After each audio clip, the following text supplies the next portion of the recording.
Hey, Brendan. So today we're going to talk about a hot topic, and this is using AI to create the content for your website. Specifically, I think Chat GPT was launched last fall, and I mean is all the rage now. And so the question is, should I use AI services to create content from my website?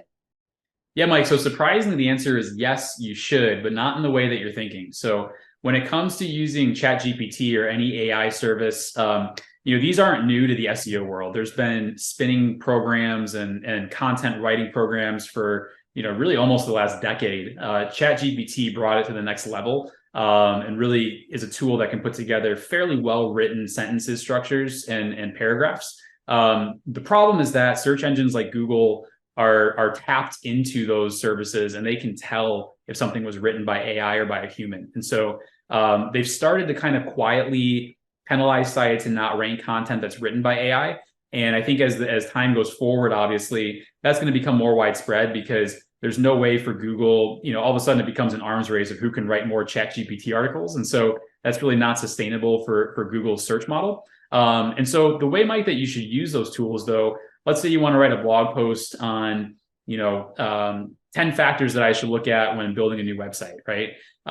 You could use ChatGPT and say, hey, ChatGPT, what are the 10 or 20 things that I should consider when writing a new website? And you can have it write that article for you, but use that as an outline, right? And then take that and rewrite it into your own words. That's how I'm telling most of my clients to use it. And honestly, our content team internally here at our agency is even using it sometimes. If we have a topic that we're not well versed in, we'll use Google or ChatGPT to help us kind of structure an article, do some of that legwork for us, and then we'll take that and write it into our own words. So in short, you can definitely use it, but you don't want to take that content and then post it verbatim to your blog or your website, because that's not going to help you at all.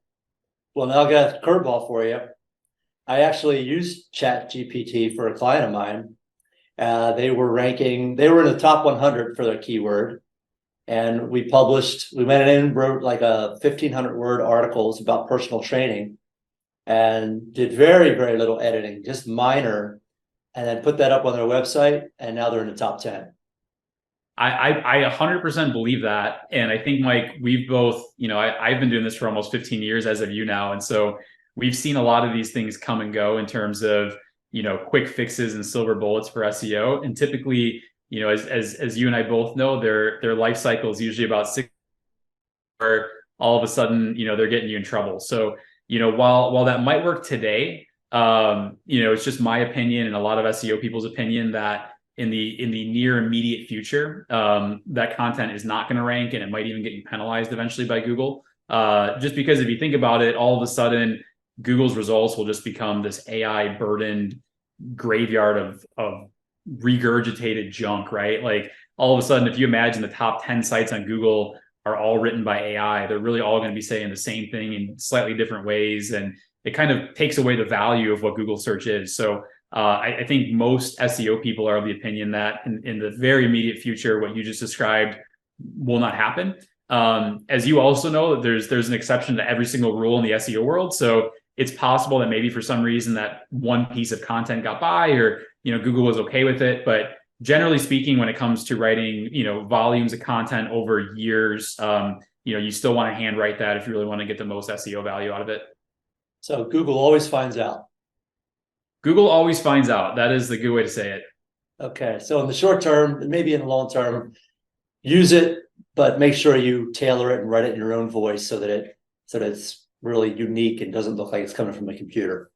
That's my recommendation, Mike. And everyone, the other thing to think about too is it depends on the duration of your website. So, most of our clients are businesses that are established that, have what I call generational websites, right? They're 10, 15, 20 years old, and they, want those websites to be strong for years and years to come. So, we're very cautious in terms of what we do to those websites. We don't want to do something that might penalize them. But if you have a short-term site, if you say, hey, I just want to make some quick buck online in the next 6 to 12 months, or I don't really care about this website, then sure, there's nothing wrong with that if that's what's working today. But, I think at some point in the future, that's going to probably come crumbling down. All right. Well, thanks for your advice. And anybody watching this video, if you're considering or if you're using AI for content on your website, I hope this is helpful. Awesome. Thanks, Mike.